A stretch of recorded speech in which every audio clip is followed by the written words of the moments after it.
مانگنا اور قبول کرنا۔ صرف یہ ایک شہر ہے جہاں سچا دین عملی طور پر رائج ہے۔ دوسرے شہروں میں حاجت مند مانگتے ہیں، انہیں مل بھی جائے تو دینے کا فعل عمل میں نہیں آتا۔ یہاں دینے کے متوالے ڈھونڈ ڈھونڈ کر دیتے ہیں، منتیں کر کے دیتے ہیں کہ قبول کر لو تو کرم ہوگا۔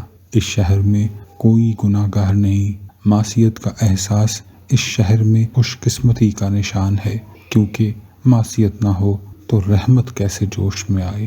قدرت بہت کم گو شخص ہیں، ان کا یوں بولے جانا میرے لیے حیرت کا باعث تھا۔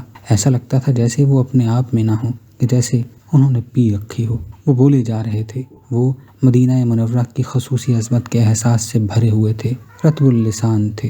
وہ بولے جا رہے تھے اور مدینہ منورہ میری نگاہ میں سمٹتا جا رہا تھا اور عظیم مینار ابھرتا آ رہا تھا۔ مجھے ایسا لگ رہا تھا جیسے وہ عظیم مینار ساری کائنات کا احاطہ کر لے گا اور اس مینار کے سوا کچھ باقی نہ رہے گا۔ مسجد نبوی صلی اللہ علیہ وسلم سے عصر کی اذان گونجی۔